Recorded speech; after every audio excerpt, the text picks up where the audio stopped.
역대하 17장입니다. 설교 요약 보시면서 같이 보겠습니다. 여호사밧, 이 여호사밧의 아버지 이 아사 왕은 초기에는 하나님을 경외하고 또 하나님의 말씀에 따라 개혁도 하고 또 나라를 말씀으로 잘 이끌어 갔었습니다.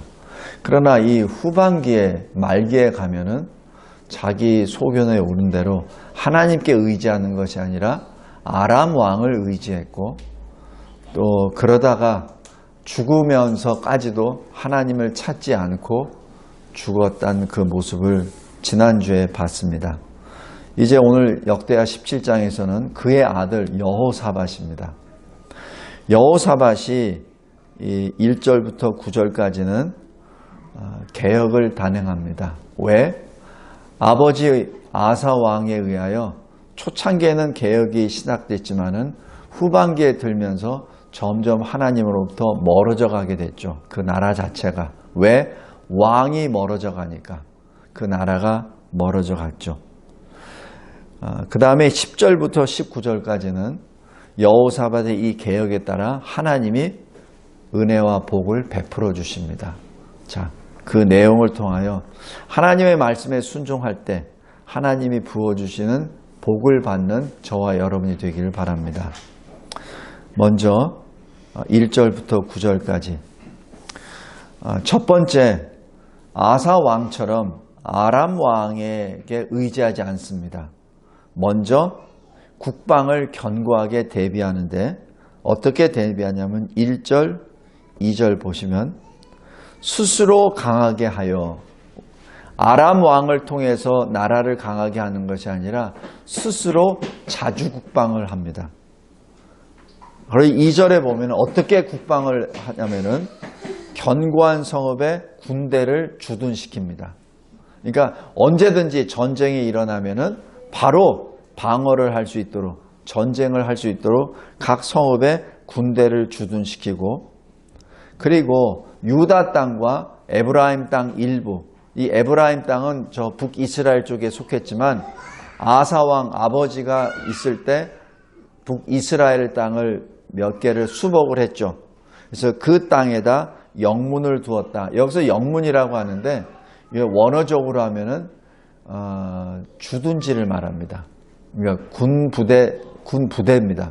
그러니까 군부대를 주둔시켰다는 얘기는 바로 거기 군사력이 있다는 얘기죠. 그러니까 전 국토에 군부대를 다 배치를 시켜서 지금 아람 왕 또 북이스라엘의 왕 그 위협에 대처를 한 것이죠. 이뿐만 아닙니다. 3절에 보면은 다윗의 처음길, 다윗의 처음길은 다윗이 하나님 마음에 합했죠. 그래서 하나님의 뜻을 다 이룬다고 하시면서 다윗이 행했던 처음 행위, 물론 나중에는 자기가 왕이 되고 그다음에 어느 정도 나라가 강성하게 되니까 자기 신하의 아내를 취하고 또 그런 죄를 범하잖아요. 그 이전의 다윗의 그 길입니다. 그 이전처럼 다윗처럼 하나님이 보시기에 정직하게 행했죠. 그래서 이 여호사밧은 하나님께 모든 것을 구하고 하나님의 계명을 행하게 됩니다. 그것이 4절입니다. 이 계명이라고 하는 것은 영어로 하면 commandment인데, command는 뭐죠? 명령입니다. 그래서 계명 자체가 명령입니다. 그냥 지켜도 그만 안 지켜도 그만이 아니라 하나님의 명령입니다. 그 하나님의 말씀을 지키고 북이스라엘의 행위를 따르지 않습니다. 북이스라엘은 어떻죠? 저 북쪽과 남쪽에 금송아지를 만들고 자기 마음대로 소위 예배를 드렸죠. 그러한 우상 거짓 예배를 드리지 않았다는 얘기요. 또 북이스라엘은 많은 우상들을 또 세웠습니다. 거기에 동화되지 않았다는 것을 의미합니다. 그뿐만 아니죠.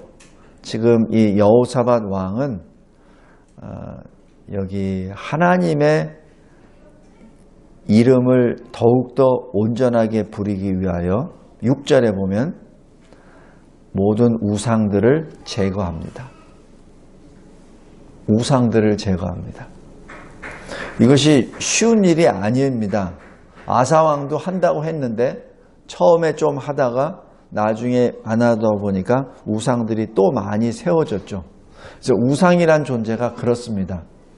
제거할 듯 하는데 제거가 온전히 안 됩니다. 왜? 그 우상의 시작이 사람의 마음이기 때문에 그렇습니다. 그냥 눈에 보이는 우상은 제거할 수 있어요. 근데 마음에 있는 그 마음의 그 부패한 심령은 그대로 가져 있기에 그 심정이 조금 있으면 다시 싹이 나서 눈에 보이는 우상을 세우게 되죠. 지금 이 여호사밧이 그런 일을 감당했습니다. 또 여호사밧 왕은 어떤 일을 했냐면은 백성들에게 율법책을 가르칩니다. 그것이 이 7절부터 9절까지입니다. 이 가르칠 때 어떻게 가르쳤냐면은 7절에 5명의 방백들, 이 5명의 지도자들입니다. 그 다음에 8절에 레위 사람들입니다. 레위 사람들은 하나님의 말씀을 가르치고 또 예배를 인도하는 바로 그 장본인들이죠. 그 다음에 제사장 2명입니다. 그래서 이런 사람들을 각 성읍에 다 보냅니다. 요즘 말로 하면 각 도시에 다 보내서 백성들을 가르치는데 뭘 가르치냐면 9절에 율법을 가르칩니다. 한 군데에서만 가르치는 것이 아니라 순회해 가면서 전체를 다 가르치죠. 이것이 여호사밧의 개혁의 그 모습입니다. 성도 여러분, 개혁하면은 뭘 뒤집어 엎는 것이 아니라 말씀으로 돌아가는 것이 개혁입니다.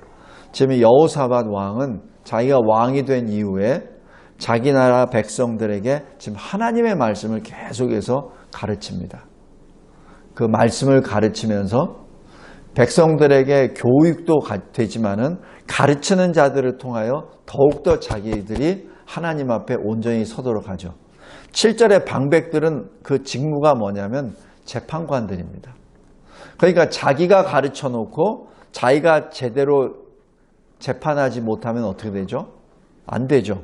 그렇기 때문에 이 가르친다는 자체는 단순히 백성들만 가르치는 것이 아니라 가르치는 자들, 지도자들에게도 동일하게 그것이 적용된다는 것을 의미합니다.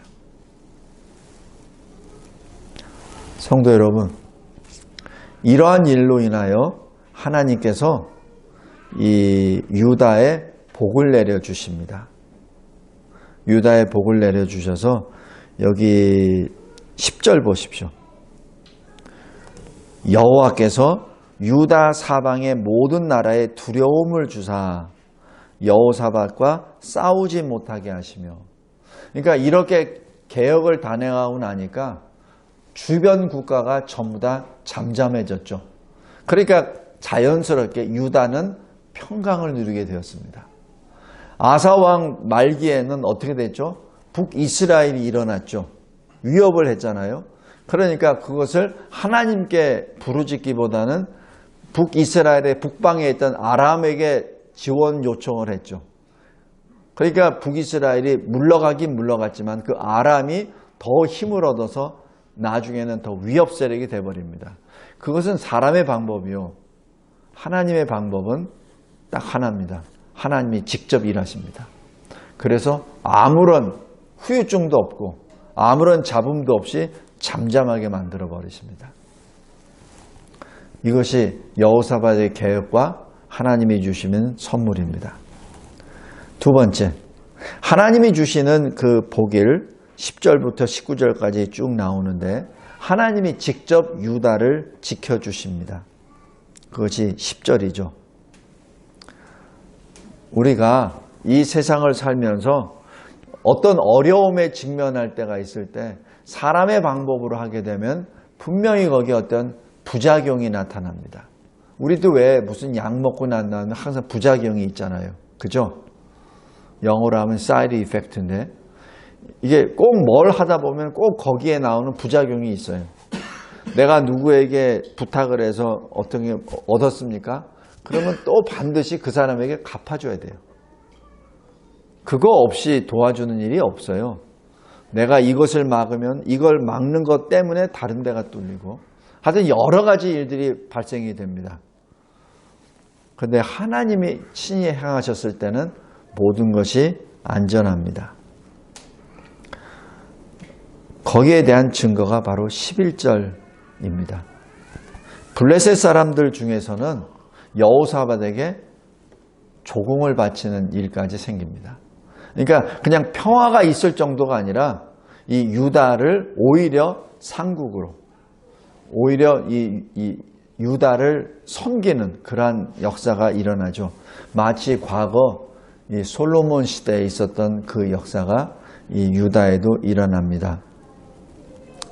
그리고 두 번째, 어떤 복을 받냐면은 이 남유다가 점점 더 강대해지고 그리고 스스로 국방을 강화시킬 수 있도록 기회와 지혜를, 능력을 주십니다. 그래서 요새도 짓고요. 다음에 그 모든 장비, 물자들을 비축하는 국고성도 건축하게 됩니다. 그리고 13절에 보면은 이뿐만 아니라 용사들을 또한 모으게 됩니다.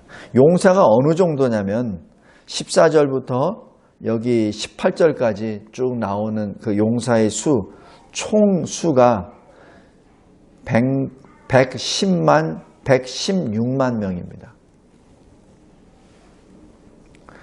근데 여기 14장 8절 한번 보십시오.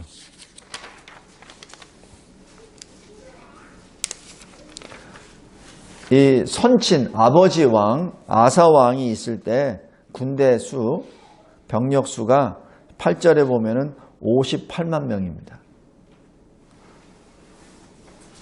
30만 더하기 28만. 그죠? 근데 58만 명이 116만 명이 됩니다. 2배가 돼버립니다. 인구수가 갑자기 2배가 늘었나요? 그러지 않죠. 지금 여기 아사 왕을 통해서 에브라임의 일부가 이제 다시 회복이 됐고, 근데 그러나 그 수가 그렇게 많아지지는 않아요. 이것이 하나님의 은혜의 역사입니다. 하나님께서는 하나님의 말씀에 따라 계획을 단행하고 말씀이 선포되고 말씀대로 따라갈 때 하나님이 복을 주십니다. 개혁을 통하여 하나님의 말씀이 국력을 주고 평화를 보장합니다. 성도 여러분, 우리가 여기서 몇 가지 교훈을 도출해낼 수 있는데, 첫 번째 하나는 부귀와 영화는 우리의 목표가 아닙니다. 부귀와 영광은 하나님의 말씀에 따라 우리가 살 때 하나님이 주시는 복이요, 은혜입니다.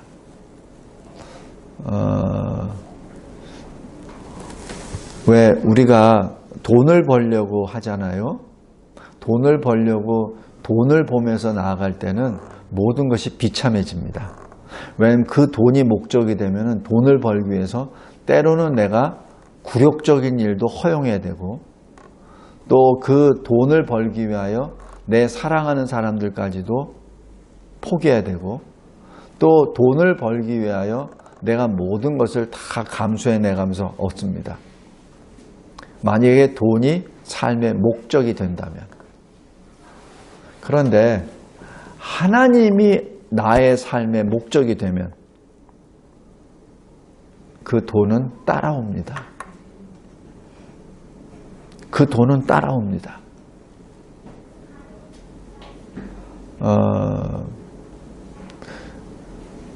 우리 그 원리를 꼭 기억하기 바랍니다.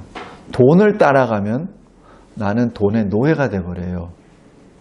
그래서 돈이 시키는 대로 난 모든 걸 다 합니다. 때로는 내 가족도 버리고요. 때로는 내 젊음도 버려버리고 내 건강도 버려버립니다.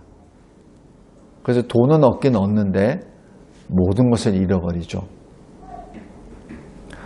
그런데 하나님을 목적으로 두게 되면 내가 하나님을 섬기게 되고 그 하나님을 섬기는 그 구체적인 방법인 그 말씀에 따라 살게 되면 돈이 따라와요. 돈이 따라옵니다. 내가 돈의 노예가 되는 것이 아니라 내가 하나님의 사람이 되어가죠. 이것이 기본 원리입니다. 다시 말씀드립니다. 우리 인간사에도 돈 많은 거부들 많아요. 근데 그 사람들이 삶을 봤을 때 진정으로 돈만을 추구하고 갔을 때는 그 사람 주변에는 그 사람의 돈을 보고 모이는 사람은 있을지언정 그 사람을 진정으로 사랑하고 존경하고 따라오는 사람은 사실 없습니다. 제가 짧은 군 경험에서도 마찬가지예요. 진급만을 생각하는 사람들 진급해요. 진급합니다. 그런데 그런 사람들의 나중 모습은 모든 사람이 다 떨어져 나갑니다. 왜냐하면 진급 하나 때문에 모든 것을 인간성을 다 포기하거든요. 그 진급 하나 때문에 모든 친구 관계나 모든 것을 다 후차로 다 나누거든요.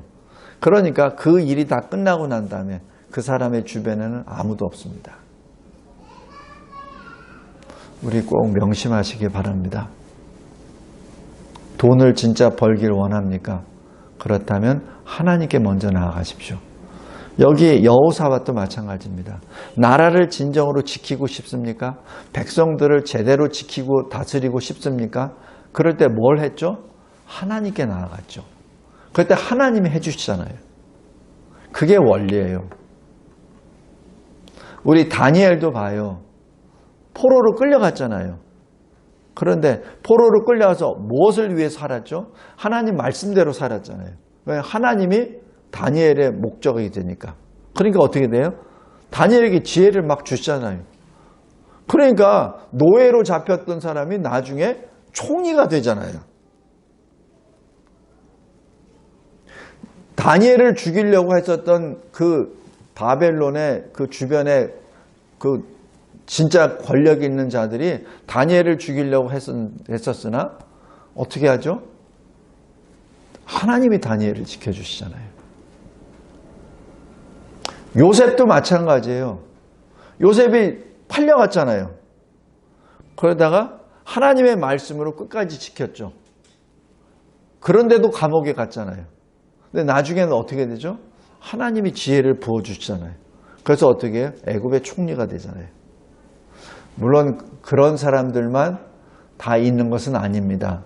때로는 순교를 통하여 하나님을 또 더 영광을 나타내는 그분들도 있어요. 근데 그분들의 모든 삶의 목적을 딱 보면은 돈이 아니에요. 어떤 자기 부귀 영광이 아니에요. 하나님입니다. 그러니까 하나님이 채워주세요. 어떤 분들은 종종 저에게 이런 얘기도 해요. 당신은 왜 좀 잘 나갔는 듯 싶다가 왜 군복을 벗어서 그렇게 고생합니까? 근데 솔직히 저의 삶을 돌이켜봤을 때 지금 제가 제일 평안해요. 왜 평안한지 아세요? 하나님 만날 그날을 소망하거든요. 근데 제가 이 길을 걷기 전에는 하나님을 소망하기보다는 항상 나의 진급, 내가 어떻게 올라가서 내가 이 나라에 어떤 무엇이 되고 하는 거기에 초점을 맞춰주니까 항상 초조하죠. 그리고 항상 주변 사람과 비교하게 되죠. 성도 여러분, 다시 한번 잘 기억하시기 바랍니다. 특별히 우리 청년들이 꼭 기억하시기 바랍니다. 눈에 보이는 것 가지고 사람을 무게를 달지 말기 바랍니다. 하나님은 우리가 무엇을 가졌고 얼마나 많은 것을 가졌는가를 가지고 하나님이 측량하시는 분이 아니에요. 하나님은 내가 하나님께 가까이 있느냐 없느냐 그것을 보십니다. 그 다음에 두 번째는 하나님은 나보다 우리보다 훨씬 크신 분이십니다. 다시 얘기해서 하나님의 생각과 나의 생각은 달라요. 그렇기 때문에 내 생각은 이게 좋을 텐데 라고 생각했을 때 하나님이 아니야 그게 아니라 바로 이거야 라고 했을 때는 그 하나님의 뜻에 순종하시기 바랍니다. 왜냐하면 하나님은 우리보다 우리를 더 잘 아세요. 나보다 나를 더 잘 아세요. 그러니까 하나님이 말씀을 통하여 나에게 어떤 뜻이나 어떤 길을 보여주신다면 그 길이 나에게 진정으로 좋은 길이요 좋은 방법이기 때문에 하나님이 나에게 알려주시는 겁니다. 그때는 어떻게 돼요? 아멘 하면 됩니다. 우리 왜 제가 종종 비유를 하잖아요. 자식을 키우는데 자식이 아직 잘 몰라요. 아이가 너무 어려서. 근데 자꾸 뭐 좀 사달라 그럽니다. 아이스크림을. 100개도 1000개도 하늘만큼 땅만큼. 그거 사주면 뭐예요? 그러면 그때는 일시적으로 좋겠죠? 아이스크림을 산만큼 땅만큼 다 사주면 그 아이는 어디로 가죠? 아이스크림 저기 폭 빠져버리죠? 그럼 죽어요. 진정한 아빠라면 엄마라면 아이스크림을 주고 싶어도 그렇게는 안 주시겠죠. 그 아이가 먹고 배탈할 만큼 그 아이가 가지고 즐거워할 만큼 주겠죠. 하나님은 전능하신 하나님이십니다. 그리고 하나님은 보이는 것 보이지 않는 것 모든 것을 다 가지고 계시는 분입니다. 무한대입니다. 우리가 기도할 때 우리에게 주시지 않은 것은 거기에 대해서 이유가 있어서 그래요. 우리를 위해서 안 주십니다. 하나님 앞에 늘 말씀과 기도로 나아갈 때 하나님이 왜 내 뜻대로 안 해주시지? 왜 나의 방법대로 안 해주시지? 할 때 그때 엎드리기 바랍니다. 아, 하나님의 뜻이 다른 데 있구나. 하나님은 나의 영혼이 잘 되기를 원하십니다. 그 길을 함께 걸어가시 바랍니다. 마지막 하나. 우리가 말씀을 받았습니까? 그 말씀을 가르치는 자 되기 바랍니다. 말씀을 받았습니까? 말씀을 전하는 자가 되기 바랍니다. 전할 때 그냥 전하는 것이 아니라 여기 7절부터 9절까지 자세히 각자 두루 다니며 백성들에게 잘 가르치는, 바로 어떻게 가르치냐고요? 사랑으로 가르쳐야 됩니다. 말씀을 제대로 못 받는다고 하여 타박하는 것이 아니라 오히려 사랑으로 하나님의 말씀을 가르칠 때 그 사람이 변화되는 것을 우리는 목도합니다. 성도 여러분, 지금 이때가 우리가 은혜 받을 때요, 지금 이때가 구원받을 때입니다. 이 땅에 있을 때가 우리가 속량함, 구원을 받을 때입니다. 이때 예수 그리스도 믿음으로 더욱더 하나님께 가까이 나아가고 하나님 앞에 설 그날을 늘 소망하며 하나님이 주시는 은혜와 평강 가운데 주를 찬송하는 우리 모두가 되시기를, 하나님의 뜻을 이루어 나아가는 하나님의 마음에 합한 저와 여러분이 되기를 주님의 이름으로 기도합니다. 감사하고 감사합니다. 여호사밧 왕, 우리의 믿음의 선진입니다. 말씀으로 돌아가는 개혁, 그리고 그 말씀을 통하는 그 개혁을 통하여 하나님이 부어주신 은혜를 받은 자, 복을 받은 자, 우리들에게 선한 본이 됨을 찬송합니다. 늘 깨어있는 자 되게 하여 주시고 하나님 앞에 더 가까이 나아감으로 우리의 찬송을 기뻐 받아주시는 하나님 앞에 서며 하나님의 영광을 나타내게 하여 주시옵소서. 예수 그리스도의 이름으로 기도드리옵나이다. 아멘.